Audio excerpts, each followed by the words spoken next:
बिस्मिल्लाहिर्रहमानिर्रहीम, अस्सलामु अलैकुम, खैर रमज़ान में खुश आमदीद। मैं हूँ हिना आदिल और मैं हूँ अली अनीक सैयद। उम्मीद आप खैर आफियत से होंगे। खैर रमज़ान की जो बाकायदा नशिस्त है उसके आगाज़ से पहले हम बात करेंगे आज अमेरिका, इसराइल और ईरान जंग के बारे में, जिसके दरमियान कशीदगी बढ़ती चली जा रही है। जंग इस वक्त जारी है और सऊदी अरब में जो CIA का स्टेशन है उस पर हमला हुआ है। अभी तक हलाकतों की तादाद सामने नहीं आई है और ये बताया जा रहा है कि इस हवाले से कोई भी मुसद्दका इत्तलात मौजूद नहीं है, ना ही अमेरिका की जानिब से शेयर की गई हैं, जबकि ईरानी मीडिया ये दावा कर रहा है कि वहाँ हलाकतें हुई हैं। इस पर हमने बात करनी है। बात करने के लिए हमारे साथ मौजूद हैं मंसूर जाफ़र साहब, जो कि मशरिक़ वस्ता के अमूर के माहिर हैं। मंसूर साहब, बहुत शुक्रिया हमें ज्वाइन करने के लिए। सबसे ये पहले बताइएगा कि इस वक्त जो कशीदगी बढ़ती चली जा रही है उसमें ईरान के जो सुप्रीम लीडर हैं उनके हवाले से जो है इत्तलात मुख्तलिफ मौसूल हो रही हैं और सबसे ज़्यादा जो स्ट्रॉन्ग कैंडिडेट सामने बताया जा रहा है वो बताया जा रहा है कि जो खामनाई साहब के बेटे हैं मुश्तबा खामनाई, वो जो है इनकी स्ट्रॉन्ग कैंडिडेट है। क्या आपके पास ऐसी कोई इत्तलात है? जी, यकीनन जो नाम डिस्कस हो रहे हैं उसमें उनका नाम भी शद्दोमत से लिया जा रहा है, लेकिन आपके इल्म में है क्योंकि इस वक्त ईरान की जो सूरत हाल जिस सदमे से वो दो चार हैं उसमें जो चीज़ें इस वक्त ज़ेरे गौर हैं या जो मुख्तलिफ इस इशू से रिलेटेड लोगों से बात हुई है, उनका यही कहना है कि शायद इस बात का इम्कान जो है ना लगे कि क्योंकि वो नहीं चाह रहे कि इस वक्त एक मोरूसी क़यादत का जो कॉन्सेप्ट है उसको फ़रोग़ दिया जाए, और दूसरा ये अपने उम्र के हिसाब से भी और उस दीगर मामलात में भी काफ़ी यानी उस दर्जे पर नहीं है कि जो आमतौर पे इस किस्म के मनसब के लिए ज़रूरी ख्याल किया जाता है। लेकिन क्योंकि ये उनके साथ एक उनके आप कह लीजिए गेट कीपर के तौर पर, एक लिहाज से उनके पर्सनल असिस्टेंट के तौर पर एक अरसे से काम कर रहे थे, तो लिहाजा बहुत सारी चीज़ें उस पूरे सेटअप के बारे में, इसी तरीके से पासदारान इनकलाब के साथ उनके बराह रास्त राब्ते, उनकी फ़ौज के साथ राब्ते, क्योंकि ये पूरा वो नेटवर्क है कि जिसको जो रहबर आला का जो दफ्तर है वो लुक आफ्टर करता है और उसका एक इंतज़ामी सरबराह भी होता है, और ख़ास तौर पे जो फॉरेन पॉलिसी के मामलात हैं। तो ये इस वजह से, लेकिन अभी जो इतलात थोड़ी सी अफसोसनाक आई हैं वो यही है कि जो कुंभ में जो इनका इजलास जारी था इसी नॉमिनेशन के हवाले से, उस पर भी अमेरिका ने कोई हमला किया है, और अगरचे वहाँ पे कोई कैजुअलिटी में इनका नाम भी लिया जा रहा है, लेकिन इसके बारे में अभी कोई तस्दीक नहीं हो पाई कि ये मुश्तबा साहब भी वहाँ मौजूद थे या नहीं थे, लेकिन इस नौयत की परेशान कुन इत्तलात भी आ रही हैं। अच्छा सर, दूसरी जानिब ये है कि आबना हुर्मुज़ खुलवाने का फैसला कर लिया अमेरिका ने, और वो यही कह रहे हैं कि जल्द अज जल्द आबना हुर्मुज़ में जो टैंकर्स हैं उनकी हिफाजत जो है वो शुरू कर दी जाएगी, और अमेरिका ये चाहता है कि दुनिया को जो तवानाई की आज़ादाना फराहमी है उसको यकीनी बनाए। तो इस सूरत में सिचुएशन को किस तरफ जाता हुआ देख रहे हैं आप? जी, अमेरिका के जिन जहाज़ों ने वो आबनाए हुर्मुज़ खुलानी है उनकी हिफाजत कौन करेगा, इसका डोनाल्ड ट्रंप साहब ने नहीं बताया, क्योंकि इस वक्त तक तो तकरीबन हर चीज़ ही अमेरिका की जिसके साथ अमेरिका का नाम, टैग और ब्रांड लगता है वो इस वक्त मिडल ईस्ट के अंदर तो कम से कम वो निशाने पर है। तो ऐसी सूरत में ये अपने अवाम को और ख़ास तौर पर उन परेशान कारोबारी इदारों को और कंपनियों को एक तिफलाना तसल्ली तो हो सकती है, लेकिन इसको ज़मीन पर जब वो इम्प्लीमेंट करेंगे तो फिर उन्हें अंदाज़ा होगा कि ये जो तंग नाए हुर्मुज़ है, जिसे आबनाए हुर्मुज़ भी कहते हैं, इसकी जो 33-39 किलोमीटर की जो पट्टी है, ये इसमें से गुजरना जो है अमेरिकी जहाज़ों के लिए या अमेरिका के उन जो सिक्योरिटी ऑपरेटर्स है वो कितना इजी गोइंग होगा, कितना स्मूथ सेल कर सकेंगे, ये सिर्फ और सिर्फ एक ऐलानात हैं, और इन ऐलानात को नाफिज करने के लिए जो लॉजिस्टिक्स या जो एक लिहाज से बॉडी बैग्स दरकार हैं, क्या अमेरिका वो देने के लिए तैयार है या उनको वेलकम करने के लिए तैयार है।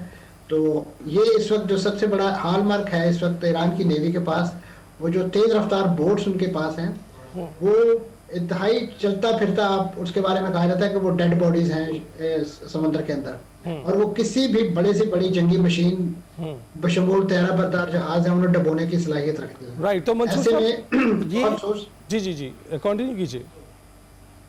जी, बहुत सोच समझ कर यकीनन ये फैसला किया जाएगा, और इसको जब ज़मीन पे इम्प्लीमेंट किया जाएगा तो फिर इसकी हकीकत मालूम होगी।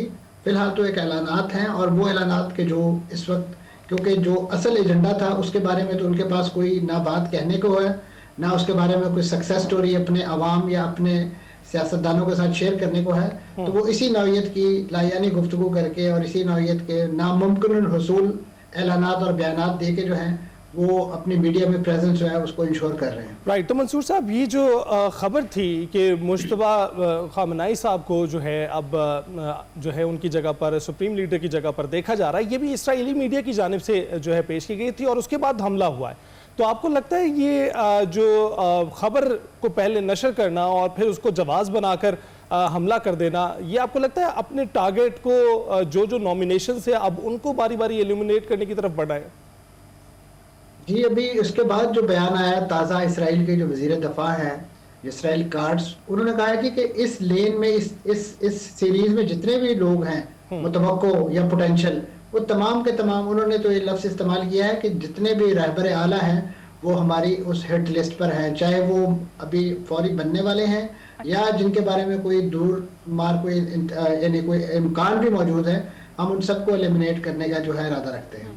इस वक्त यानी ये वो खजालत है कि वो ये समझ रहे हैं कि इस वक्त ये जो पूरा सेटअप है, ये जो पूरी इस वक्त वहाँ के अबूरी सेटअप है, वो कुछ शायद आयतुल्ला या वो एक कमेटी चला रही है। जाने से पहले, अपने रुखसत से पहले, अपनी शहादत से पहले रहबर आला ने जो एक डिफेंस के लिए एक मॉडल तैयार करवाया था, उसे वो नाम दे रहे थे मोज़ैक डिफेंस।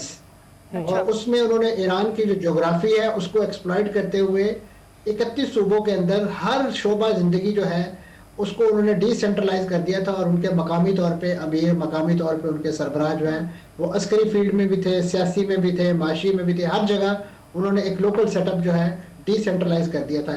यही वजह है कि इस वक्त पूरे ईरान से जो है जहाँ जहाँ पे उनके रॉकेट लॉन्चर, मिसाइल लॉन्चर्स मौजूद हैं, वो ये चीज़ें फायर कर रहे हैं। जहाँ जहाँ उनके ड्रोन्स का कोई भी इस वक्त स्टॉक पाइल मौजूद है वो वहीं से फ्लाई हो रहा है।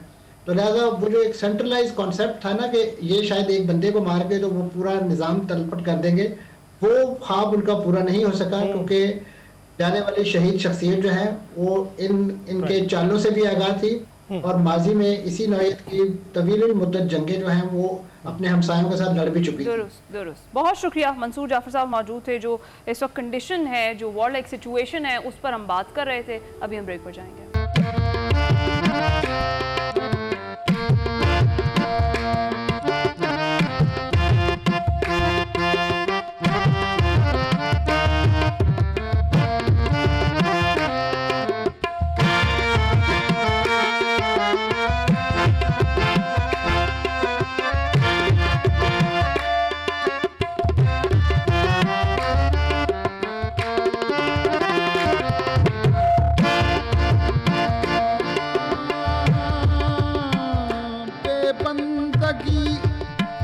उरूज दिया बंदा कर दिया,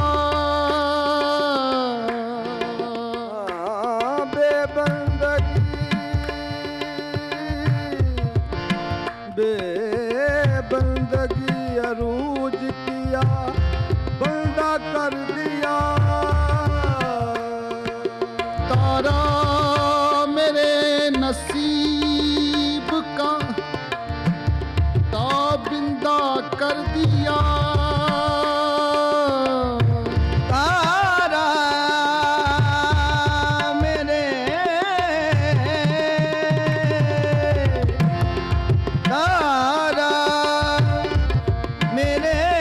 नसीब का ताबिंदा कर दिया। इतनी बड़ी हुजूर की बंदा नवाजियां, मुझको मेरे सवाल ने शर्मिंदा कर दिया। इस करम का करूं शुक्र कैसे अदा, इस करम का करूं शुक्र कैसे अदा, इस करम का करूं शुक्र कैसे अदा, इस करम का करूं शुक्र कैसे अदा। जो करम मुझ पे मेरे नबी कर दिया, शुक्र कैसे अदा, जो करम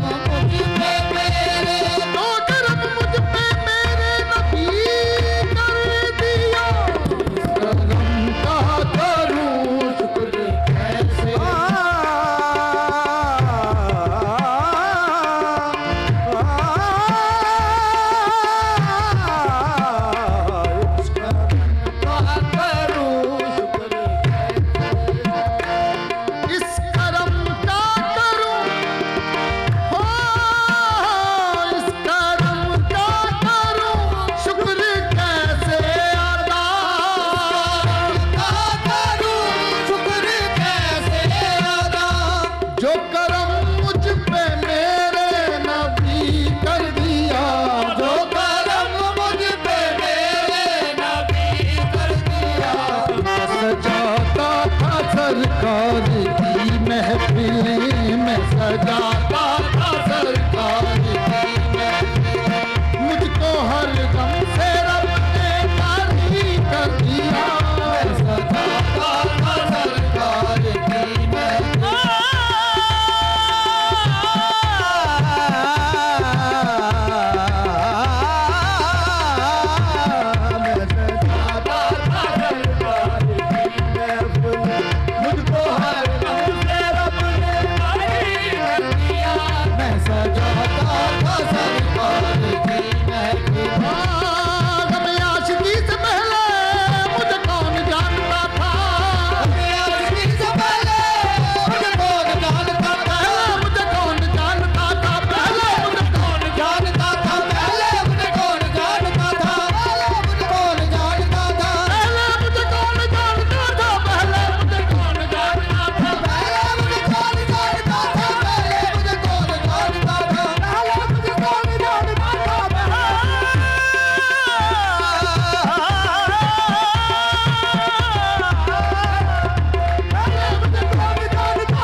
करूं शुक्र कैसे अदा। बहुत खूब बाबू राना साहब, बहुत खूब।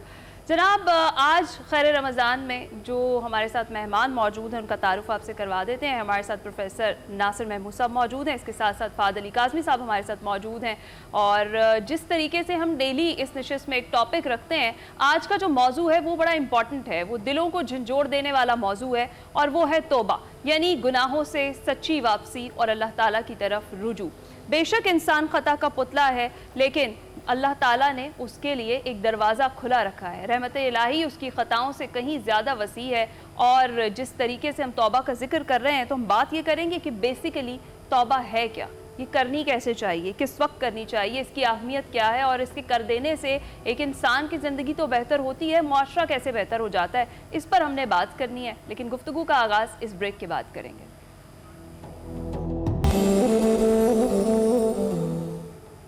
खैर रमज़ान में एक बार फिर खुश आमदीद। अपने मेहमानों की जानिब बढ़ने से पहले, मौजू की जानिब बढ़ने से पहले हम तारुफ करवाते चलें हमारी शेफ़ का भी। शेफ़ सिमरन इस वक्त हमारे साथ मौजूद हैं। सिमरन, बताइएगा कि आज कौन सी रेसिपी सिखा रही हैं? अस्सलाम वालेकुम अली एंड हिना। रमज़ान मुबारक का माशाल्लाह से दूसरा अशरा चल रहा है और तकरीबन आधा रमज़ान मुकम्मल हो गया है, और मुझे उम्मीद है कि आप लोगों के रोज़े बहुत अच्छे गुजर रहे होंगे। आज के सेगमेंट में मैं लेके आई हूँ एक ऐसी रेसिपी जो कि बहुत पहले से चलती आ रही है, बहुत आसान है। इसका नाम है रेशा कबाब फिंगर्स। नाम आप लोगों ने सुना होगा। जब तक मैं तैयारियां इसकी कर लेती हूँ, आप लोग हमारे साथ हैं।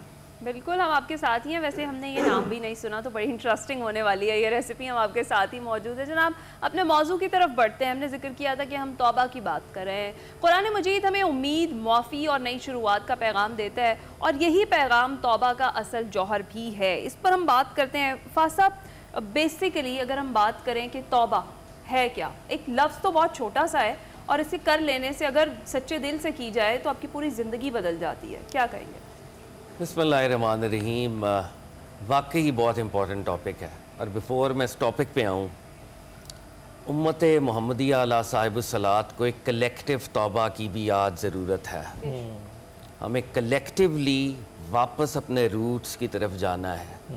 ए खासाए खासाने रसूल वक्ते दुआ है, उम्मत पे तेरी आके अजब वक्त पड़ा है।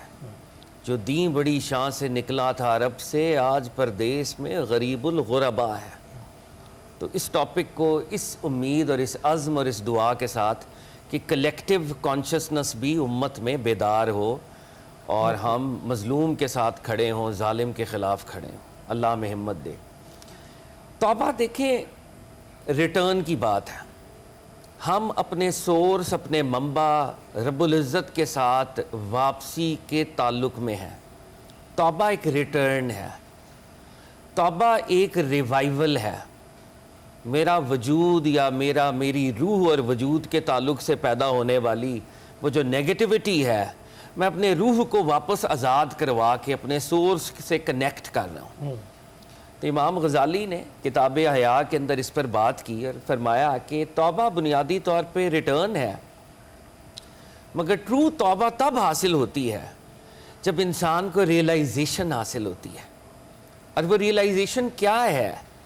मेरे गुनाह, मेरे एरर्स, मेरी मिस्टेक्स हकीकतन मेरे ही लिए बाइस डिस्ट्रक्शन है।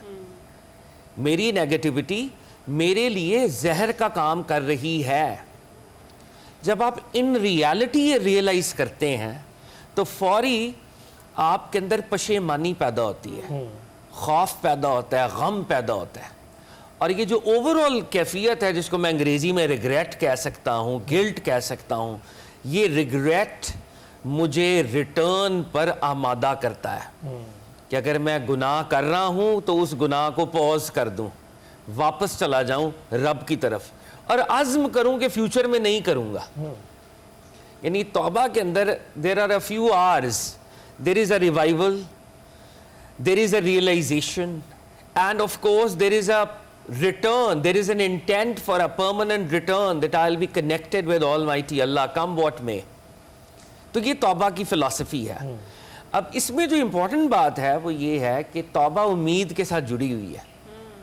मैं जिसके साथ रिटर्न कर रहा हूँ वो खुश होता है कि बंदा वापस आ गया। हदीस में आता है एक सहाबी रसूल रिवायत करते हैं कि प्रॉफिट सल्लल्लाहु अलैहि वसल्लम ने फरमाया, इमेजिन कि तुम एक डेजर्ट में हो और तुम्हारी सवारी, तुम्हारा खाना पीना, तुम सो जाओ और जब उठो तो सवारी और खाना पीना वहाँ पर मौजूद ना हो। तो कैच 22 सिचुएशन होगी ना कि तुम एक डेजर्ट के अंदर हो, लको दक, और तुम्हारे पल्ले ही कुछ नहीं रहा, और तुम इतनी होपलेसनेस में चले जाओ कि अब मेरी मौत वाक़या हो जाएगी, हदीस मुबारक का मफहूम है, और तुम उस खौफ से दोबारा सो जाओ और तुम दोबारा बेदार हो तो तुम्हारा खाना पीना सवारी तुम्हें वापस मिल जाए।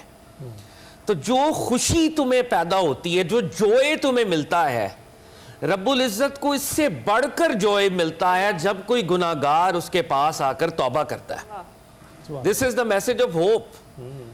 सैयदना अबू हुरैरा रज़ी अल्लाह ताला अन्हु फरमाते हैं, सरकार दो आलम ने फरमाया, रब्बुल इज़्ज़त ने जब कायनात को खल्क किया, हदीस मुबारक का मफहूम, तो अपने अर्श पर लिख दिया कि मेरा रहम मेरे गज़ब पर भारी है। यानी वो जो गेट्स हैं, गेट्स ऑफ मर्सी, ओपनिंग्स, अगर मैं वाकई ही रियलाइजेशन कर लूं तो रब्बुल इज़्ज़त इंतजार कर रहे हैं और रब्बुल इज़्ज़त खुश होते हैं कि मेरे बंदे ने तौबा के दरवाजे को खटखटाया है। मुझे इकबाल ने कहा था ना, एक और कॉन्टेक्स्ट में, लेकिन बात जुड़ती है, हम तो माइल व करम है, कोई साइल ही नहीं, क्या हुआ? राह दिखलाएं किसे, राह रवे मंजिल ही नहीं, पुकारो तो सही, खटकाओ तो सही, यकीनन यकीनन यकीनन तुम्हें जवाब मिलेगा। बिल्कुल। नासिर साहब, आप कैसे डिफाइन करेंगे? बिस्मिल्लाह वल्हम्दुलिल्लाह वस्सलातु वस्सलामु अला रसूलिल्लाह व अला आलिहि व सहबिहि व मन तबिअहु व मन वाला। बहुत ही खूबसूरत मज़मून है और यकीनन हम सब की ज़रूरत है।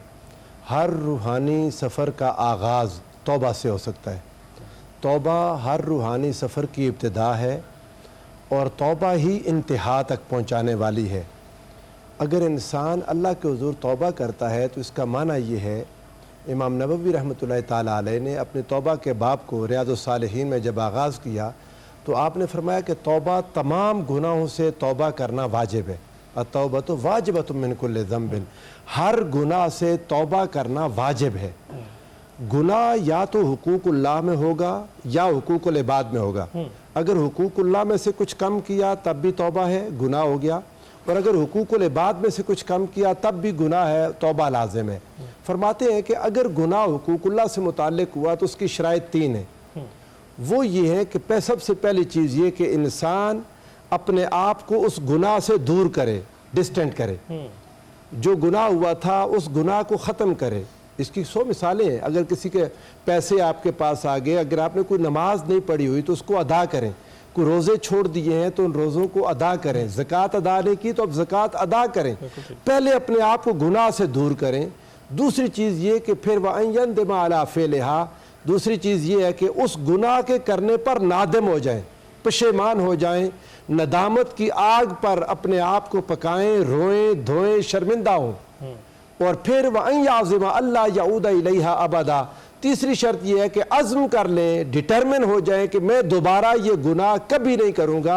इस अज़्म के साथ अल्लाह से मुआफ़ी मांगे तो ये आपकी तौबा होगी। और फरमाते हैं अगर बंदे का हक़ मुताल्लिक है तो फिर एक चौथी शर्त ये आ जाएगी कि उस बंदे को भी राज़ी करें। गोया मालूम ये हुआ कि अल्लाह के हक़ में अगर कमी कर दी तो तौबा की शराइत 3 हैं। अगर कोई बंदा बीच में आ गया तो तौबा की चौथी शर्त वही बंदा है कि उसको भी राज़ी करना है। अब अगर एक इंसान जो अल्लाह के हुज़ूर गुनाह से तौबा करता है, ये बात तो याद रखनी चाहिए कि तौबा जब तक सूरज मगरिब से नहीं तुलू हो जाता तब तक तौबा कबूल है। तौबा का दरवाज़ा खुला हुआ है और ये बड़े नसीब की बात है कि तौबा का दरवाज़ा खुला है हर इंसान के लिए। अब ये तो है एक इज्तिमाई तौर पर कि तौबा का दरवाज़ा खुला है जब तक आका अलैहिस्सलाम फरमाया सूरज मगरिब से नहीं तुलू होता। अब पर्सनली एक इंसान के लिए कब तक तौबा का दरवाज़ा खुला है, एक इंडिविजुअल के लिए वो खुला है जब तक उसकी रूह उसके नरखरे में नहीं आ जाती। एक इंसान की जब तक रूह निकल के उसके नरखरे में आ जाए उस वक्त अगर कोई तौबा करेगा तो तौबा कबूल नहीं होगी। लेकिन अगर इंसान की रूह जिस्म में मौजूद है, जितने भी उसने गुनाह कर लिए, जितने भी गुनाह कर लिए, सिद्ध के दिल से अल्लाह की तरफ लौटने का इरादा करे, रब्बे जुल जलाल माफ़ फरमा देगा। हुज़ूर नबी करीम सल्लल्लाहु अलैहि वसल्लम ने इरशाद फरमाया कि अल्लाह रब्बुल इज़्ज़त तुम्हारी तौबा से खुश होता है। कुल्लु इब्नु आदम हत्ताउन, हर हज़रत आदम अलैहिस्सलाम का हर बेटा गुनाहगार है, औलाद गुनाहगार है। व खैरुल खत्ताईन तव्वाबून, बेहतरीन गुनाह करने वाले वो हैं जो तौबा करते हैं, जिनके बारे में रब्बुल जलाल फरमाता है वल्लज़ीना इज़ा फ़अलू फ़ाहिशतन औ ज़लमू अनफुसहुम ज़करुल्लाह, जिनसे गुनाह हो जाए, अपनी जान पर जुल्म कर बैठे तो अल्लाह को याद करें, फ़स्तग़फ़िरू लिज़ुनूबिहिम, फिर अपने गुनाहों की माफ़ी मांगें, इस यकीन के साथ कि वमन यग़फ़िरुज़्ज़ुनूबा इल्लल्लाह, गुनाहों को माफ़ करने वाली ज़ात फ़कत अल्लाह की है। वो जब अल्लाह की तरफ लौट कर आता है, ढेरों ढेर गुनाह लेकर आ जाए, जितने भी गुनाह लेकर आ जाए, 50, 60, 70 साल के गुनाह लेकर अल्लाह की बारगाह में आए, अगर उसकी तौबा कबूल हो गई, अगर उसकी तौबा कबूल हो गई तो मिलेगा क्या? रब्बुल जलाल फरमाता है फ़उलाइका युबद्दिलुल्लाहु सय्यिआतिहिम हसनात, उसके सारे गुनाह नेकियों में बदल दिए जाएंगे। आप अंदाजा करें, रब्बुल जलाल ने सिर्फ गुनाह मुआफ़ नहीं फरमाए, गुनाहों को माफ़ फरमा के उतनी नेकियां दे दी जितने उसके गुनाह थे। और हदीस पाक में आता है क़यामत के दिन बंदा अगर अपने ऐसे गुनाहों को देखेगा जो नेकियां बदल गई तो कहेगा काश मेरे और भी गुनाह होते जो नेकियों में बदल गए होते। रब्बुल जलाल ने इंसानों को एक उम्मीद दिलाने के लिए, उनको रखने के लिए, एक उम्मीद के साथ रखने के लिए बार बार कुरान मजीद में मुतवातिर फरमाया तुम अपने रब से तौबा करो, तुम अपने रब से तौबा करो। जब बंदा अपने रब से तौबा करता है तो रब की शान करीमी उसे उठा लेती है, उसके गुनाहों को माफ़ फरमा देती है। बिल्कुल, ये बड़ा ज़बरदस्त टॉपिक है और इस पर बात करना वक्त की अहम ज़रूरत भी है। तौबा तुम नसूं क्या है, उस पर भी हम बात करेंगे, लेकिन इस ब्रेक के बाद।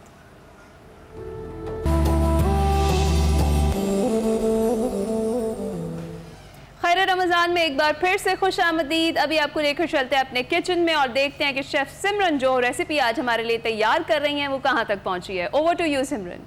अच्छा जी, तो मेरी तैयारियां हो चुकी हैं मुकम्मल।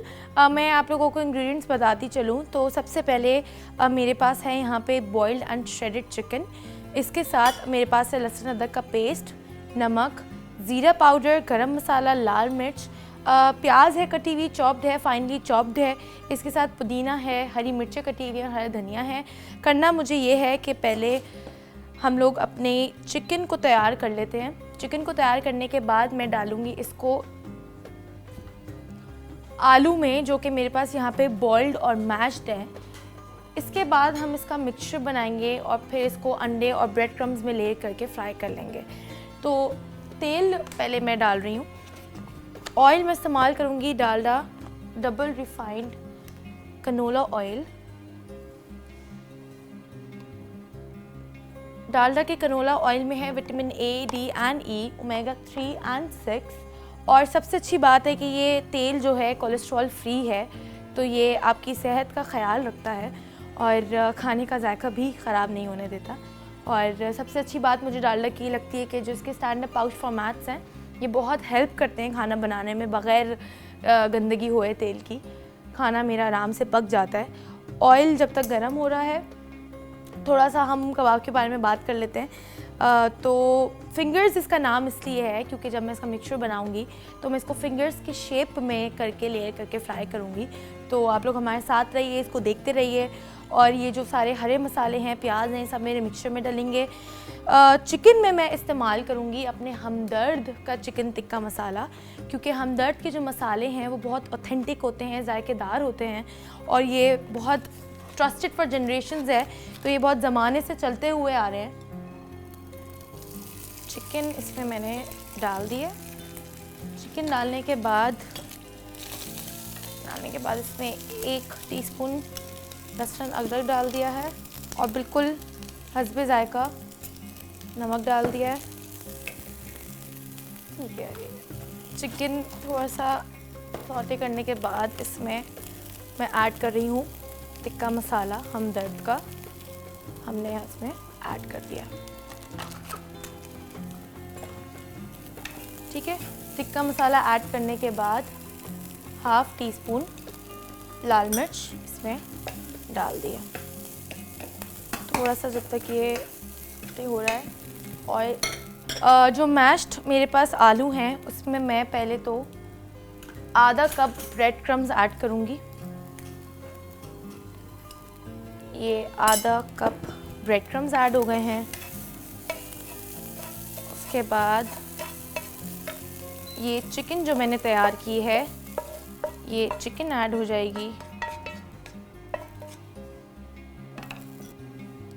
ठीक है, इसमें मुझे ऐड करना है आधा लेमन स्क्वीज़ करके। अपना हरा मसाला ऐड कर लेते हैं सारा। अच्छा, धनिया पुदीना जो है वो बहुत फाइनली चॉप होना चाहिए, तो ये डालने से पहले इसको चॉप कर लेते हैं। सिजर से बहुत अच्छा और फाइन चॉप हो जाता है, इक्वली कट हो जाता है, तो इसलिए मैं यहाँ सिजर इस्तेमाल कर रही हूँ। थोड़ा सा धनिया हो गया, थोड़ा सा पुदीना डाल देते हैं।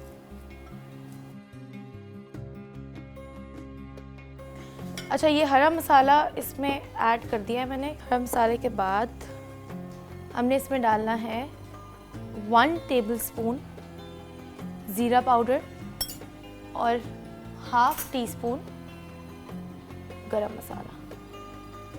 ठीक है, ये हमारे मसाले भी हो गए हैं। फिर इसमें ऐड कर देते हैं प्याज। ठीक है, प्याज आपको बहुत फाइनली चॉप्ड डालनी है। बस ये हमारे इंग्रेडिएंट्स पूरे हैं, इसको अब सिर्फ मिक्स करना है।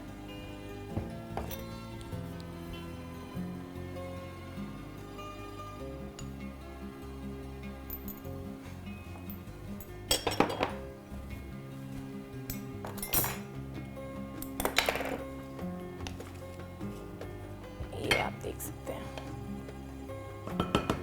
इसको थोड़ा सा हम हाथ से अच्छे से मिक्स कर लेते हैं। ठीक है, मिक्सचर मेरा तैयार है यहाँ पे। अच्छा, लेयरिंग के लिए मैं इस्तेमाल करूँगी ब्रेड क्रम्स और अंडा, तो अंडा यहाँ पे हम तोड़ लेते हैं।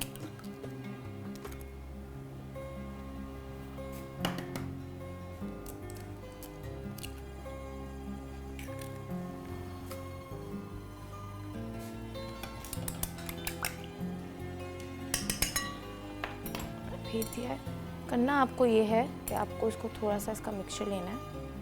ठीक है, इस तरह से, और इसको फिंगर्स का शेप देना है इस तरह से। ये हमारी रेशा कबाब फिंगर्स तैयार हैं।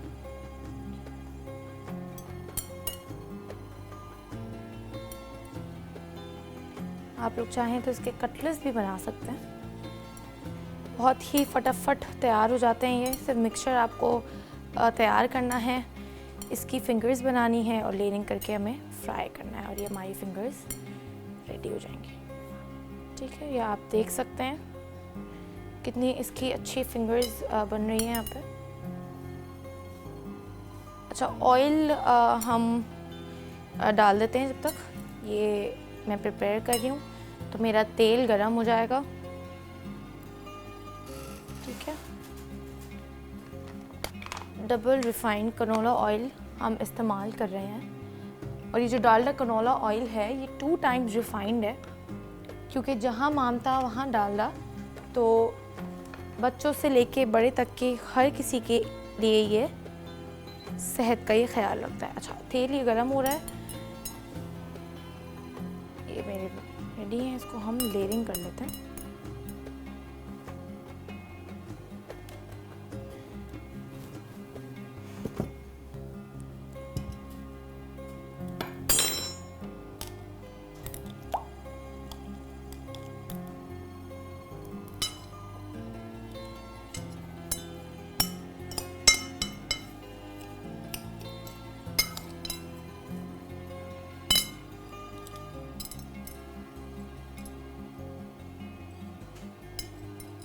ये आप यहाँ पे देख सकते हैं मैं लेयरिंग कर चुकी हूँ 2 फिंगर्स की, और झटपट से हम बाकी की भी लेयरिंग कर लेते हैं ताकि हम इसको फिर फ्राइंग के लिए डाल दें।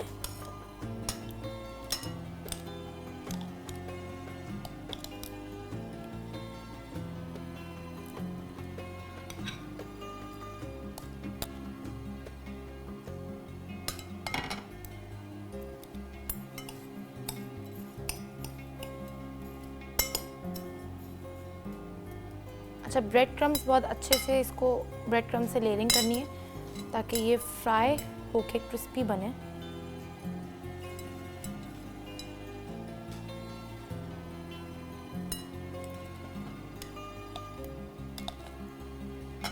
ठीक है, लेयरिंग हमारी मुकम्मल है।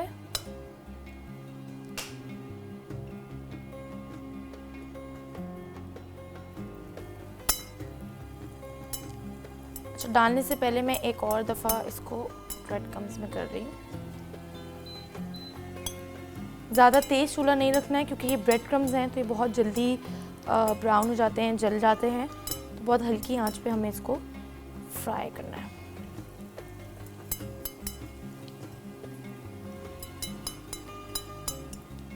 इसी के साथ साथ मैं आप लोगों को बताती चलूँ कि हमारे शो खैर ख्वान के साथ ताउन किया है कई ब्रांड्स ने, जिसमें शामिल है डालडा, हमदर्द के मसाले जो कि ट्रस्टेड है for generations, Rooh Afza, ग्लूसरना, इंशो ग्लूसरना diabetic patients के लिए बहुत अच्छा है और सिर्फ वही नहीं, आपके वज़न कम करने में भी हेल्प करता है। इसके साथ साथ है हमारे पास ऑलपर्स, सब्रोसो और पीकफिन्स का सूप। अच्छा, जब तक हमारी फिंगर्स तैयार हो रही हैं, मैं आप लोगों को थोड़ा सा डेज़र्ट की तरफ ले चलूँ। तो डेज़र्ट में हम आज बनाने वाले हैं स्ट्रॉबेरी डिलाइट, और स्ट्रॉबेरीज़ आजकल बहुत ज़्यादा लोग शौक़ से खा रहे हैं। स्ट्रॉबेरी डिलाइट के इंग्रेडिएंट्स मैं आप लोगों को बता देती हूँ। तो इंग्रेडिएंट्स में सबसे पहले हमारा मेजर इंग्रेडिएंट जो आज इस्तेमाल होगा वो है स्ट्रॉबेरीज़। उसके साथ मेरे पास है कंडेंस्ड मिल्क और हमारे पास है रेड जेली और व्हिप्ड क्रीम। करना हमें ये है कि स्ट्रॉबेरीज़ को एक दो स्ट्रॉबेरीज़ तो हम टॉपिंग के लिए साइड कर लेंगे पहले। उसके बाद जो बची कुची स्ट्रॉबेरीज़ हैं उसमें से मुझे थोड़ी सी स्ट्रॉबेरीज़ बचा के रखनी है क्योंकि मैं स्ट्रॉबेरी प्योरी बनाऊंगी, और थोड़ी सी स्ट्रॉबेरीज़ को हम बिल्कुल फाइनली चॉप करेंगे क्योंकि उसको मैं जेली के साथ मिक्स करके अपनी टॉपिंग करूँगी।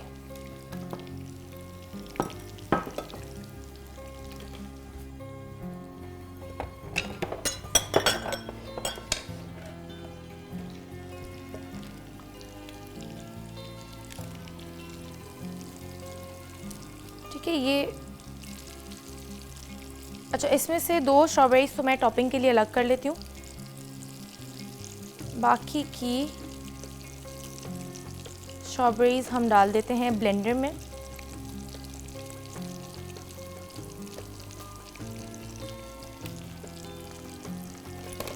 क्योंकि मुझे बनाना है स्ट्रॉबेरी प्योरी, और स्ट्रॉबेरी प्योरी को मैं ऐड करूँगी अपनी व्हिपिंग क्रीम में।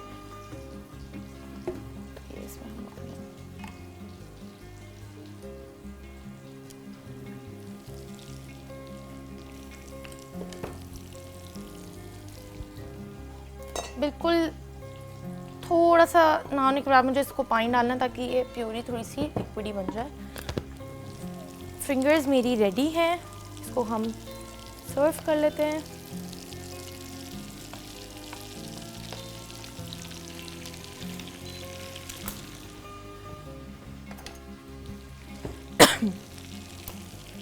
फिंगर्स हमारी यहाँ पे रेडी हैं।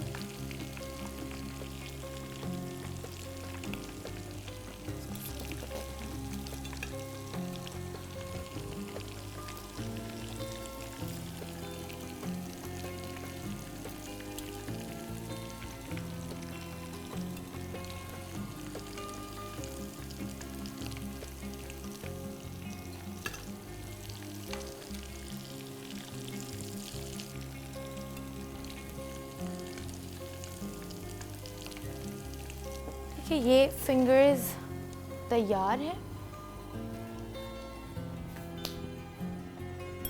इस पे हम गार्निशिंग कर लेते हैं धनिया की। चलिए स्ट्रॉबेरी डिलाइट की तरफ चलते हैं। स्ट्रॉबेरी डिलाइट के लिए स्ट्रॉबेरीज मैं ऐड कर चुकी हूँ ब्लेंडर में। थोड़ा सा इसमें मैंने पानी ऐड किया है और ये इसमें मैं ऐड करने वाली हूँ व्हिप्ड क्रीम, जो कि ऑलरेडी ये व्हिपिंग क्रीम ऑलरेडी व्हिप्ड है तो मुझे व्हिप करने की इसको ज़रूरत नहीं पड़ेगी। अगर आप लोग व्हिपिंग क्रीम रॉ इस्तेमाल कर रहे हैं तो आप लोग को पहले व्हिप करना पड़ेगा। फिर इस व्हिपिंग क्रीम में मैं ऐड करूँगी कंडेंस्ड मिल्क और प्योरी जो मैं ब्लेंडर में ब्लेंड कर रही हूँ। ये व्हिपिंग क्रीम शेक कर लिया मैंने, इसको मैं काट देती हूँ। ठीक ठीक है, ये क्रीम इसमें हम निकाल लेते हैं। प्योरी मैं बना रही हूँ, ठीक है। ये प्योरी मेरी रेडी है, इसको हम व्हिपिंग क्रीम में ऐड करेंगे, ठीक है।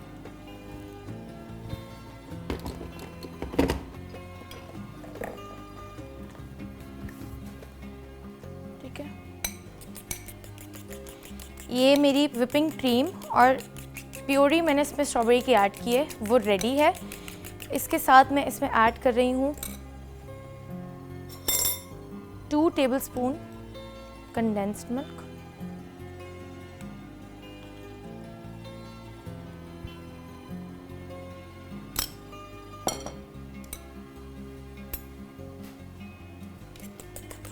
ठीक है। अच्छा, अब सेकंड स्टेप हमें करना ये है कि ये जो स्ट्रॉबेरीज हैं इसको मैं 3 अलग कर लेती हूँ। बाकी को मुझे बिल्कुल फाइनली चॉप करना है, इस तरह से।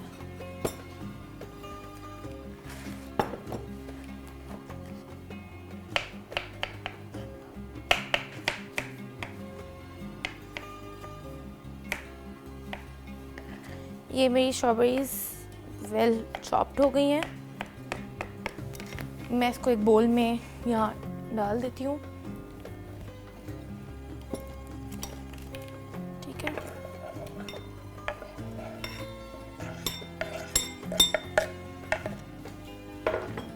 उसके बाद जो मेरी जेलीज हैं, ये जेली भी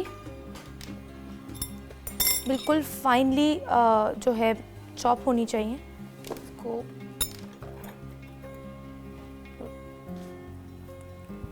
चलिए इसको भी ऐड कर देते हैं इसमें।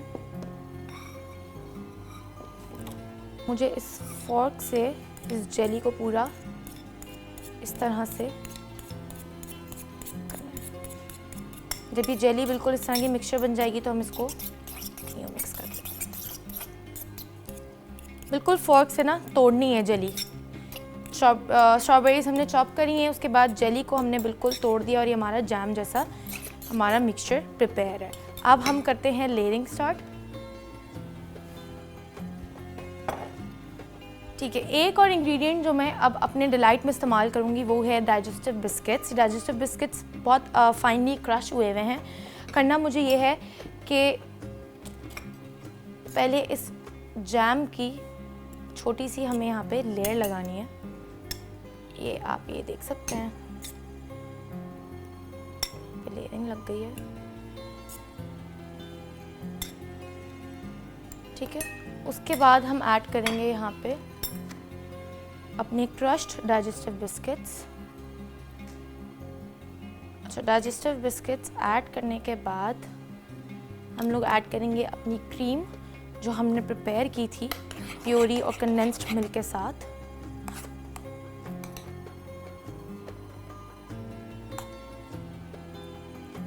और फिर इसको लेयरिंग कर देंगे अपने स्ट्रॉबेरीज की जैम के साथ।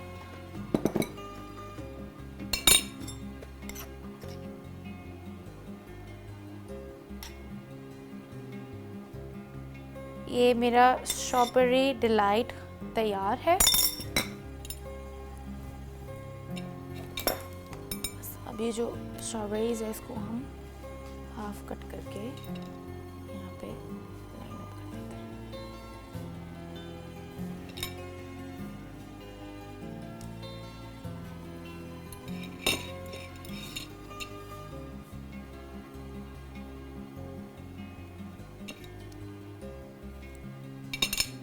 ठीक है, ये स्ट्रॉबेरी डिलाइट और रेशा कबाब फिंगर्स हमारी तैयार हैं। आज का डिज़र्ट बहुत ही इंटरेस्टिंग और बहुत ही मज़ेदार सा बना है और देखने में ही बहुत अच्छा लग रहा है। मुझे उम्मीद है कि आप लोगों को ये रेसिपी अच्छी लगी होगी। मिलते हैं नए सेगमेंट में नई रेसिपी के साथ, तब तक आप हमारे साथ रहिएगा। अल्लाह हाफ़िज़।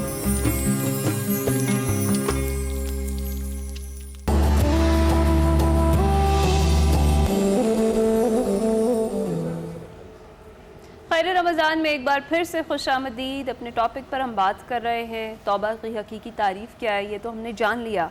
तौबा तो नसूख क्या है और क्या हम सब इसके अहल हैं? क्या हम सबको ये तौबा जो है वो करनी चाहिए जितने गुनाहगार हम हैं अपनी अपनी हैसियत में? तौबा तो नसूख क्या है, इस पर बात करते हैं। फाज साहब जी, बड़ा इम्पोर्टेंट सवाल है। बुनियादी तौर पे इंसान एक पेंडुलम की मानंद है ना। हज़रात अंबिया वो हस्तियां हैं जो मासूम अनिल ख़ता हैं, प्रोटेक्शन में हैं। उनके बाद जो सालिहीन हैं वो साहिब हिफाजत हैं अल्लाह की, वो भी एक तरह की प्रोटेक्शन में है। लेकिन जो आम इंसान है दुनिया के पेंडुलम से गुज़रता है, नफ्स उसको अपनी तरफ पुल करता है, रूह उसको अपनी तरफ पुल करती है। तो चारों ना चार हम कभी ना कभी इंटेंशनली या अनइंटेंशनली गुनाहगार होते हैं, गुनाह का इर्तकाब हम करते हैं।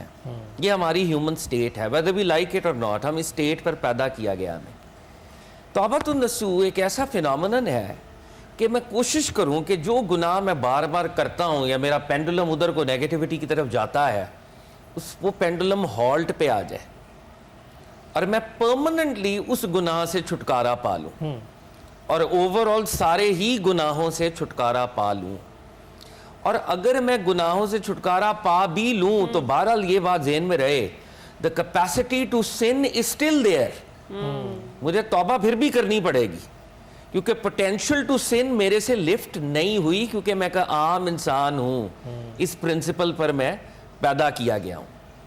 अब जो बात इससे जुड़ती है, नबी अलैहिस्सलातु वस्सलाम ने इरशाद फरमाया और बार बार तौबा करने की तरगीब दिलाई। फरमाया गया कि एक फ़र्द है, वो गुनाहगार है, रब्बुल इज़्ज़त की बारगाह में तौबा करता है, इलाहुल आलमीन मैं बड़ा गुनाहगार हूँ, मैं तेरी बारगाह में तौबा करता हूँ। शान करीमी जोश में आती है कि ये मेरा बंदा मुझे रब समझकर मेरी बारगाह में तौबा करता है और यही जानता है कि मैं इसको माफ़ कर सकता हूँ और ये भी जानता है कि अगर मैं सज़ा देने पे कादिर हूँ तो मैं सज़ा भी दे सकता हूँ। जाओ, मैंने तुम्हें बख्श दिया। प्रॉफिट सल्लल्लाहु अलैहि वसल्लम फरमाते हैं कि वही पेंडुलम वाली बात, अल्लाह जब तक तौफीक देते हैं वो गुनाहों से बचा रहता है, फिर गुनाहगार होता है, फिर तौबा करता है। और रब्बुल इज़्ज़त नाउज़ बिल्लाह वहाँ पर ये नहीं है कि फिर तू आ गया, नहीं, कि मैं फिर कहता है इलाहुल आलमीन मैं बड़ा गुनाहगार हूँ, तेरी बारगाह में तौबा करता हूँ। रब्बुल इज़्ज़त कहते हैं कि ये मेरा बंदा मुझे रब समझकर मेरी बारगाह में तौबा करता है और ये जानता है कि मैं इसको पनिश भी कर सकता हूँ और ये तौबा कर रहा है, जाओ मैंने बख्श दिया। नबी अलैहिस्सलातु वस्सलाम ने 100 बार ये करके दिखाया और इशारा किया कि बंदा बार बार गुनाह करे, बार बार तौबा करे तो रब्बुल इज़्ज़त के वो गेट्स ऑफ मर्सी खुले हुए हैं। सुभान अल्लाह। अनस बिन मालिक की एक रवायत मैं क्विकली आपके साथ शेयर करूं। एक सहाबी रसूल आए, अनस बिन मालिक फरमाते हैं सरकार दो आलम की बारगाह में हाजिर होके कहा, या रसूल अल्लाह जो बड़ा गुनाह हो गया ना, मेरे पर हद जारी कर दें। वो जो हदूद वाले गुनाह उन्होंने इर्तिकाब किया। प्रॉफिट खामोश हो गए। कहते हैं कि नमाज का वक्त आया, सब ने नमाज बाजमात अदा की। नमाज के बाद फिर सहाबी खड़े हो गए, या रसूल अल्लाह मेरे पर हद जारी कर दीजिए। नबी अलैहिस्सलातु वस्सलाम ने फरमाया तुमने हमारे साथ अभी नमाज नहीं पढ़ी? कहा पढ़ी है।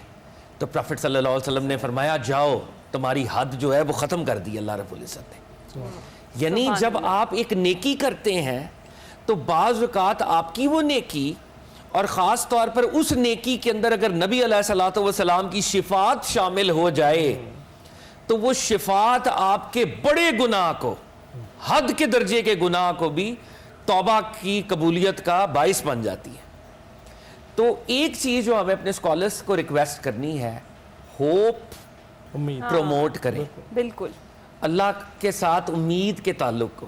तो जो बच्चों को हमने डरा दिया है ना कि तुम मजहब पे आओगे तुम्हारी गिची मड़ोड़ देंगे और अल्लाह सख्त है, नहीं, अल्लाह नरम है। वो तो कह रहा है कि आओ मेरे पास, तुम चलते हुए आओगे मैं भागता हुआ आऊंगा, हदीस के अल्फाज हैं। तुम अकेले मुझे याद करोगे, मैं भरी महफिल में अपनी शान के लायक तुम्हें याद करूंगा। क्या तो the palace of divine is open, we just have to make an entry and he will embrace us इंशाल्लाह। तो नासिर साहब, वैसे तो फिर हमारी जिबिल्लत का हिस्सा हुआ ख़ता करना, और अक्सर कहते हैं टू अर्र इज़ ह्यूमन। आप अगर इंसान हैं, ख़ता के पुतले हैं, तो कहीं ना कहीं मिस्टेक तो करेंगे। तौबा तो फिर एक मुसलसल अमल हो गया, खूबसूरत बात की आपने। गुनाह करना हमारी सृष्ट है, लेकिन गुनाह पर डट जाना ये हमारी सृष्ट नहीं है। इंसानी फितरत तौबा करना है। सैयदना आदम अलैहिस्सलाम के साथ जो भी मामला हुआ जन्नत में, उसे आपने खुद गुनाह समझ लिया। हालांकि रब्बे ज़ुल जलाल फरमा रहा है कि वो वलक़द आहिदना इला आदम मिन क़ब्ल फ़नसिया वलम नजिद लहू अज़मा, कि आदम अलैहिस्सलाम का एक वादा था, वो भूल गए थे। उनके अंदर कोई इरादा नहीं था। भूल के खा ले तो रोज़ा तो नहीं टूटता। तो हज़रत आदम अलैहिस्सलाम तो भूले थे, खुद कुरान गवाही दे रहा है। फनासिया, कुरान कहता है, सूरह ताहा में है, हज़रत आदम अलैहिस्सलाम भूल गए थे। वलम नजिद लहू अज़मा, हमने उसके दिल में नाफरमानी का कोई इरादा नहीं देखा, मगर इसके बावजूद तौबा कर ली, इसके बावजूद रोए, इसके बावजूद रब्बना ज़लमना अनफुसना व इल्लम तग़फिर लना व तरहमना लनकूनन्ना मिनल खासिरीन, रोते रहे। फिर वक्त आया कि रब्बे ज़ुल जलाल ने आपको वो कलिमात अता फरमाए कि मौला करीम मुझे अपने प्यारे हबीब सल्लल्लाहु अलैहि वसल्लम के सदक़े मुआफ़ फरमा दे। अल्लाह ने पूछा कि ये कहाँ तुमने मेरे प्यारे हबीब मोहम्मद मुस्तफ़ा का नाम देखा? या अल्लाह, जब तूने मेरी रूह मेरे जिस्म में फूकी, मैंने तेरे अर्श के पायों की तरफ देखा तो ला इलाहा इल्लल्लाह मुहम्मदुर रसूलुल्लाह लिखा देखा, तो मुझे यकीन हो गया कि जिस हस्ती का नाम तेरे नाम के साथ जुड़ा हुआ है वो ज़रूर तुझे महबूब है, मैं उसका तुझे वास्ता देता हूँ। आका अलैहिस्सलाम का वास्ता देने के बाद फिर रब्बना ज़लमना अता हुआ, या रब्बना ज़लमना पढ़ा तो ये अता हुआ, लेकिन तौबा कबूल हो गई। फ़तलक़्क़ा आदम मिन रब्बिही कलिमातिन फ़ताबा अलैहि, अल्लाह ने तौबा कबूल फरमा ली। अब देखिए, हमारे बाबा से वो जो जिसको उन्होंने गलती समझा उस पर डटे नहीं, फ़ौरन तौबा की, इस्तिग़फ़ार की। उधर दूसरी तरफ शैतान है, शैतान से गलती हुई, वो डट गया। सो जो डट जाना इंसानी फितरत में नहीं है, गलती है। गलती निस्यान, इंसान उनसे भी निकला है और निस्यान से भी निकला है। भूल गया, दोबारा गलती हो गई, तो जूं ही उसे याद आए ज़करुल्लाह, जूं ही अल्लाह याद आए फौरन अल्लाह की बारगाह में झुक जाए, ये इंसानी फितरत है। लेकिन अगर डट जाए तो ये शैतानी है, ये शैतान के रास्ते पर चल गया। अब एक बात याद रखने वाली ये है कि कोई भी गुनाह हो जाए अल्लाह रब्बुल इज़्ज़त उसे मुआफ़ कर सकता है। अल्लाह की रहमत हर चीज से, वरहमती वसिअत कुल्ल शै, अल्लाह की रहमत हर चीज से ज्यादा वसी है। जितने भी गुनाह हो, अगर इंसान तौबा करेगा तो रब्बे ज़ुल जलाल उसे मुआफ़ फरमा देगा। और मैंने अर्ज़ किया पहली नशिस्त में भी कि जब मुआफ़ करेगा तो बसा औकात मुआफ़ी का एक दर्जा वो आ जाता है कि उसके गुनाहों को भी नेकियों में बदल देगा। फिर वो गुनाह अगर इखलास के साथ तौबा की, वो गुनाह उसका सगीरा हो या कबीरा हो, अल्लाह उसे मुआफ़ करने पर तैयार है। वो बनी इसराइल के एक शख्स का वाक़या अगर आपके पास टाइम हो तो मैं सुना सकता हूँ। 100 कत्ल किए, अल्लाह ने सारे मुआफ़ फरमा दिए। बिल्कुल बिल्कुल बिल्कुल। अल्लाह ताला की रहमत जो है वो बड़ी वसी है, जिस तरह से नासिर साहब भी बात कर रहे हैं। मज़ीद गुफ्तगू करेंगे एक वक्फे के बाद।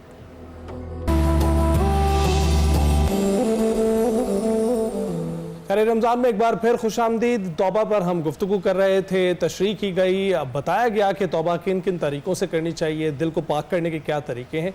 और अब इसको हम इख्तिताम की जानिब मौजू को ले जाते हैं। नासिर साहब, आप ही पहले बताइए कि किस तरह से आप कहेंगे कि जब भी आप दुआ के लिए हाथ उठाएं और तौबा करें तो किन चीज़ों को मद्देनज़र रखना चाहिए, क्या चीज़ें ज़रूरी हैं? अच्छा, सबसे पहली चीज़ तो ये अल्लाह रब्बुल इज़्ज़त ने एक गुनाह से तौबा का तरीका बताया अपने पाक कलाम में। अल्लाह ताला ने फरमाया कि वलौ अन्नहुम इज़ ज़लमू अनफुसहुम जाऊका, ऐ मेरे प्यारे हबीब सल्लल्लाहु अलैहि वसल्लम, अगर ये लोग अपनी जानों पर जुल्म कर बैठें, गुनाह कर बैठें, तो आपकी बारगाह में आ जाएं। जाऊका, ऐ मेरे प्यारे हबीब आप के पास आ जाएं। फस्तग़फिरुल्लाह, फिर वो अल्लाह से इस्तिग़फ़ार करे। हुज़ूर अलैहिस्सलाम के वसीले से हुज़ूर अलैहिस्सलाम के पास आ गए ना, वस्तग़फ़र लहुमुर रसूल, और अगर रसूल ने भी उनके लिए इस्तिग़फ़ार कर दी, लवजदुल्लाह तव्वाबर रहीमा, तो ये अल्लाह को तव्वाब, तौबा कबूल करने वाला, बहुत ज़्यादा रहम करने वाला पाएंगे। तो मैं अपने नाज़रीन से कहता हूँ, बहुत मज़े की बात है, जब भी कभी गलती का एहसास हो, और अल्लाह करे हमेशा हमें हमारी गलतियों का एहसास हो, तो फ़ौरन अपने आप को बारगाह मुस्तफ़ा में हाज़िर कर दें। अगर आप मदीना मुनव्वरा नहीं जा सकते, तब भी अकेले में बैठ के आंखें बंद करके गुंबद खज़रा का तसव्वुर कर लें, आका अलैहिस्सलाम की सुनहरी जालियों का तसव्वुर कर लें, ख़ुद को एक मुजरिम के तौर पर, एक गुनाहगार के तौर पर आका अलैहिस्सलाम की बारगाह में हाज़िर कर दें, सर झुका लें और हुज़ूर अलैहिस्सलाम से अर्ज़ करें, या रसूल अल्लाह, आपने ख़ुद फरमाया मैंने जब भी आका अलैहिस्सलाम की बारगाह में हाज़िरी दी ना, तो रियाज़ुल जन्ना, जब आप बाबुस्सलाम से हाज़िरी के लिए गुजरते जाते हैं तो आका अलैहिस्सलाम की सुनहरी जालियों से पहले रियाज़ुल जन्ना के दरवाजे पर लेफ्ट हैंड, वहाँ पर लिखा हुआ आका अलैहिस्सलाम ने फरमाया, शफ़ाअती लि अहलिल कबाइर मिन उम्मती, मेरी शफ़ाअत मेरी उम्मत के कबीरा गुनाहगारों के लिए। अल्लाह मैं अर्ज़ करता हूँ, या रसूल अल्लाह, मुझसे बड़ा कोई कबीरा गुनाह करने वाला नहीं है, सबसे बड़ा गुनाहगार हूँ आपकी उम्मत में, मैं आपकी बारगाह में हाजिर हो गया हूँ, आका मेरी शफाअत फरमाएं। और जब आप वहाँ नहीं होते, यहाँ होते भी आका की बारगाह का तसव्वुर करके हुज़ूर अलैहिस्सलाम को अल्लाह के हुज़ूर का वास्ता पेश कर दे, रब्बे ज़ुल जलाल माफ़ फरमा दे। दरूद पाक पढ़े अपनी दुआ से पहले, अव्वल व आखिर। वो दरूद पाक पढ़ने से दुआ अल्लाह की बारगाह में जाती है। अल्लाह फरमाता, मेरे बंदे ने मुझे पुकारा अल्लाहुम्मा कहकर, जब मैं मुतवज्जे हुआ, इसने अपने लिए कुछ नहीं मांगा, इसने मुझसे मेरे मुस्तफ़ा के लिए मांगा, तो अल्लाह उसकी दुआ को कबूल कर लेता है। दुआ ख़त्म करे तब भी दरूद पाक पढ़े, तो इन दोनों के दरमियान जो जो कुछ मांगेगा अल्लाह कबूल फरमा लेगा। और अल्लाह की रहमत तो 70 माओं से बढ़कर है। हुज़ूर अलैहिस्सलाम ने एक बार देखा, कोई चीज़ थी, उसके बच्चा मर रहा था, बहुत तकलीफ़ में। आका अलैहिस्सलाम ने फरमाया, देखो इस माँ की क्या हाल है। अगर कोई इंसान, अल्लाह ने रहमत के 100 हिस्से किए हैं, 99 हिस्से अपने पास रखे, एक हिस्सा सारी कायनात में दिया।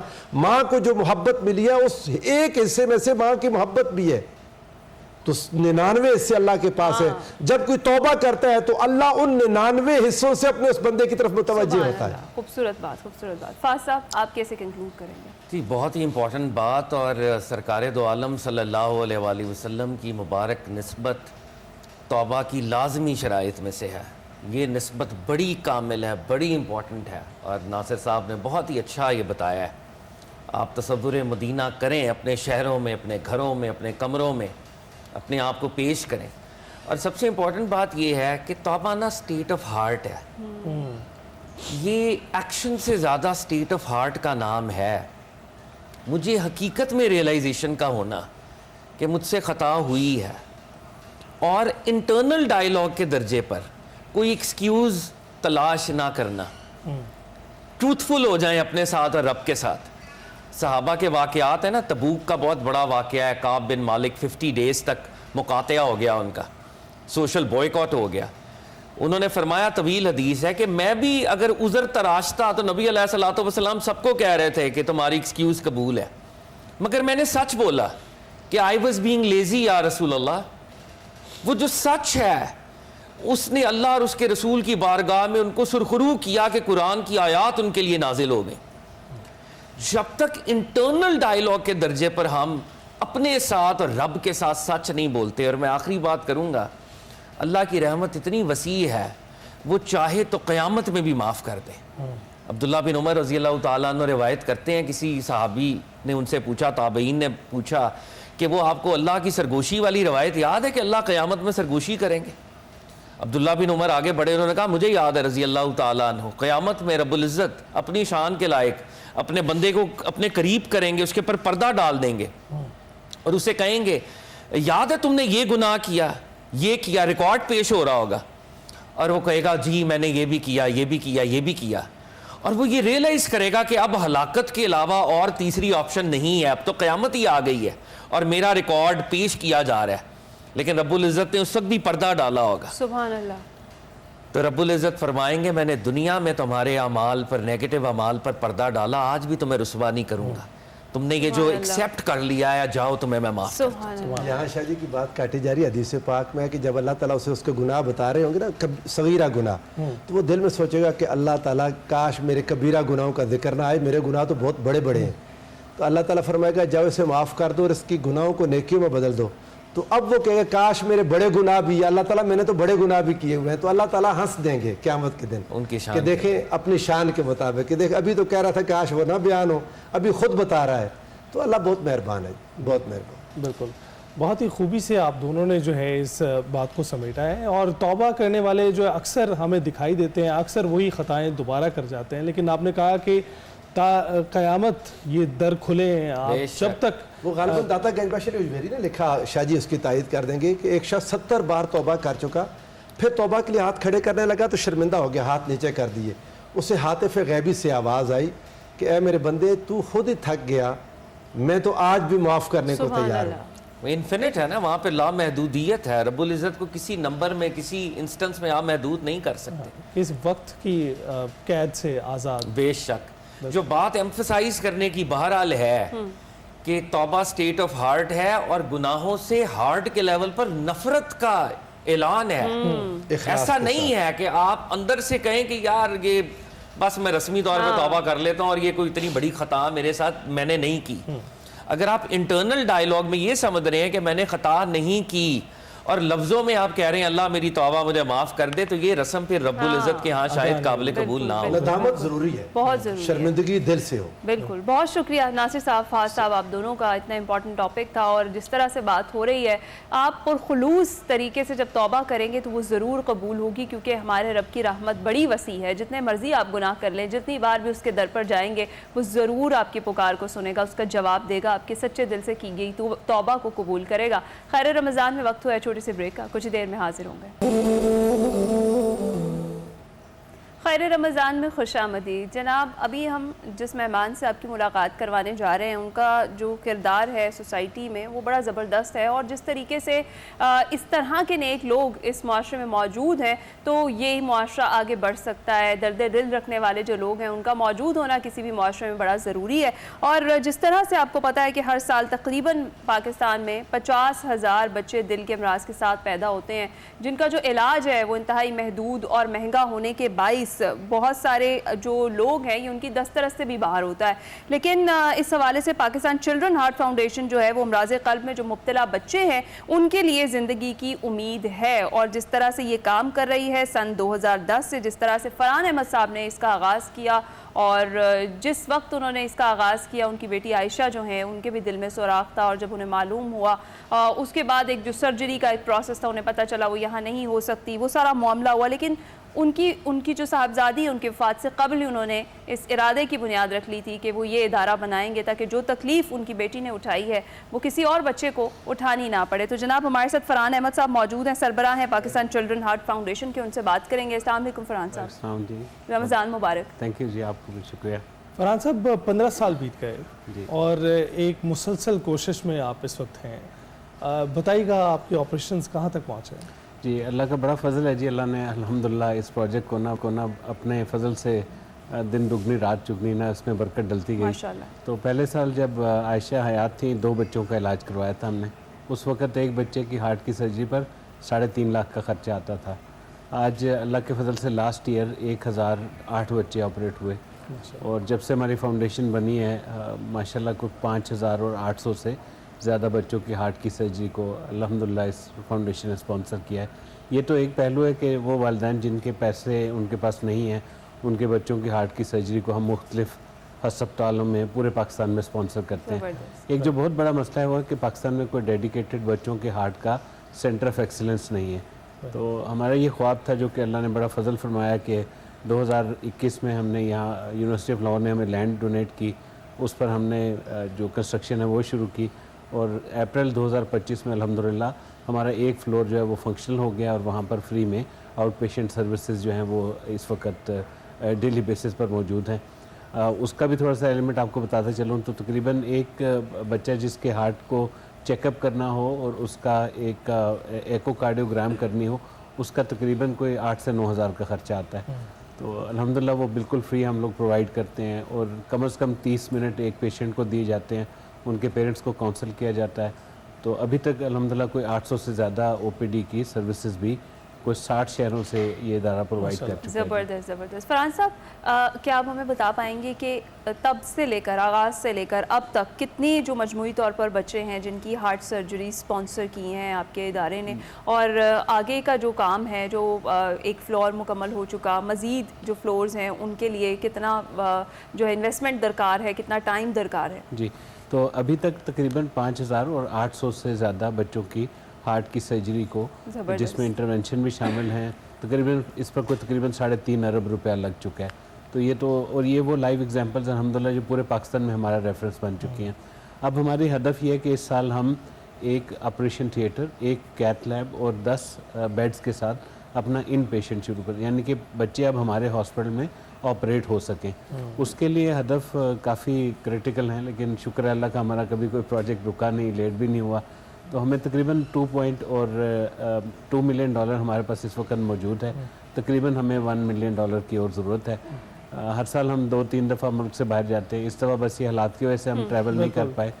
तो अब तो रिस्ट्रिक्शन मेरा ख्याल है कुछ देर तक कायम रहेगी। और जो डोनर्स हैं आपके कनाडा में मौजूद हैं, अमेरिका में भी हैं, दीगर ममालिक में भी हैं, तो मेरा ख्याल है कि हमारे नाज़रीन जो देख रहे हैं, हमारे तवस्सुत से अगर उन तक बात ही पहुंच जाए कि आने की ज़रूरत ना पड़े। जी बिल्कुल बिल्कुल। ये नंबर भी इस वक्त आप देख सकते हैं, अकाउंट नंबर हमारी स्क्रीन पर चल रहे हैं, इस पर आप जो है अपने तमाम अतियात भेज सकते हैं और स्विफ्ट कोड का भी इस्तेमाल कर सकते हैं। स्विफ्ट कोड भी हमारी स्क्रीन पर आपके सामने है। तो फरहान साहब, अभी अहदाफ क्या हैं इस साल, मज़ीद क्या करने का इरादा रखते हैं? तो हमारा जी इस वक्त पूरा फोकस है कि जितनी भी हार्ट सर्जरीज़ हैं वो तो अल्हम्दुलिल्लाह ऑटो पर जा चुकी हुई हैं। यानी पेशेंट आते हैं, रेफ़र होते हैं, उनकी हार्ट सर्जरीज़ हो रही हैं। हमारा निज़ाम अल्हम्दुलिल्लाह इतना ट्रांसपेरेंट है कि पेशेंट का जितनी डिटेल्स हैं उसकी इजाज़त के बाद डोनर को दे दी जाती है। तो एक रेगुलर पूल है हमारा डोनर्स का, जो बच्चों की ट्रीटमेंट की तो ज़िम्मेदारी ली हुई है उन्होंने।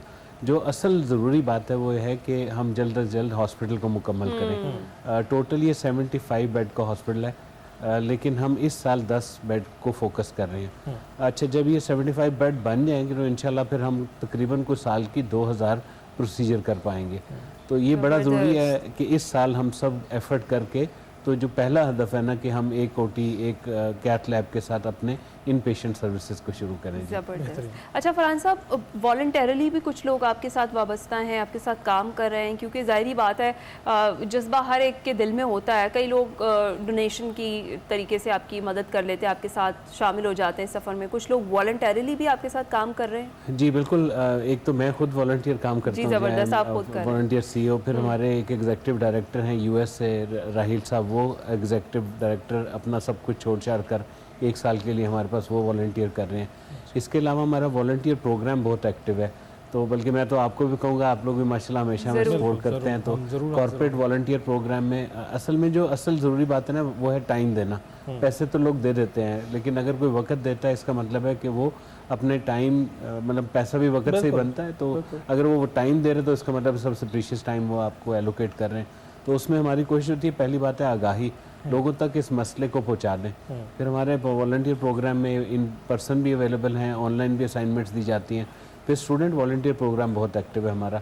हर बड़ी यूनिवर्सिटी में हमारे रिप्रेजेंटेटिव हैं, क्योंकि हमें याद है जब शोध खानम बन रहा था तो हमने कई साल पहले वो बुकलेट्स फिल की थी, और आज हमें भी याद है वो बात। तो यही बात हम चाहते हैं कि आज के नौजवान बच्चे इस बात को याद रखें कि भाई बच्चों के हार्ट का मसला एक इम्पॉर्टेंट इशू है जिसको एज ए सोसाइटी हमने ओन करना है। और जब हमारे पास सक्सेस स्टोरीज पहले से मौजूद हों और आज कामयाबी से चीज़ें उस डायरेक्शन में चल रही हैं, तो फिर दूसरी चीज़ों को भी अटेंड करना चाहिए।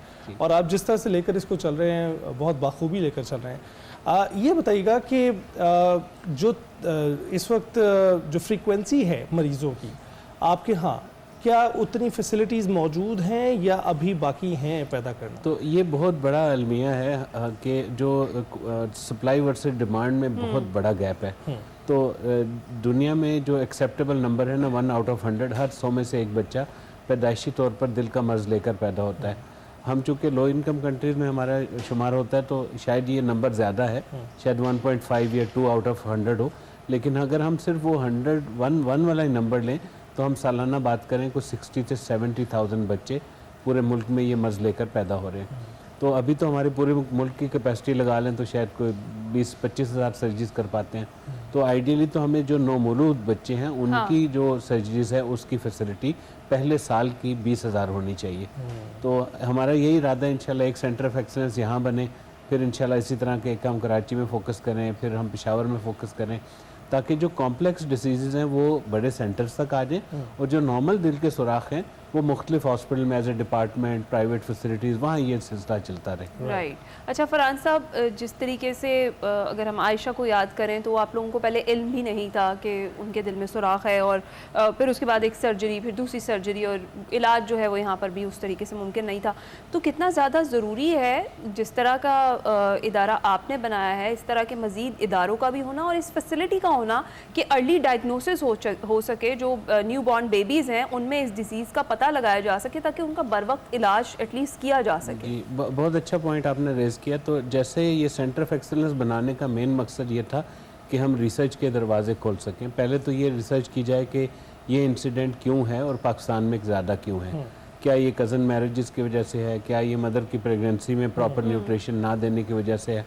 एक तो उस पर फोकस बहुत कर रहे हैं। दूसरा हमारा इंशाल्लाह जैसे इदारा बनता है तो मेन फोकस होगा कि अर्ली डायग्नोसिस के लिए पेडिट्रिशियंस को ट्रेन किया जाए, रेफरल निज़ाम बनाया जाए। अच्छा फिर इससे भी बड़ी इंपॉर्टेंट बात है वो है पेरेंट्स की एजुकेशन और आगाही।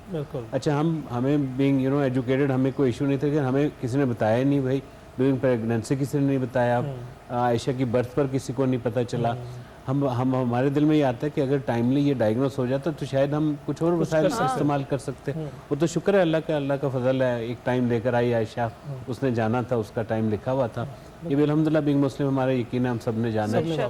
तो हाँ फ्यूचर के लिए ये ज़रूर है कि कोशिश की जाए कि अर्ली डायग्नोसिस हो और ट्रीटमेंट जल्द अज जल्द पॉसिबल हो। जितनी ज़िंदगी मिले वो मुकम्मल सेहत के साथ मिले। जी तो फरहान साहब, अभी हमने बहुत सारे केसेस देखे हैं, पाकिस्तान से भी बहुत सारे केसेस हमारे हमसाया मुल्क में ऑपरेशंस के लिए जाते हैं। तो जो फैसिलिटी हम यहाँ पर तैयार कर रहे हैं वो उसके मद्दे मुकाबिल है?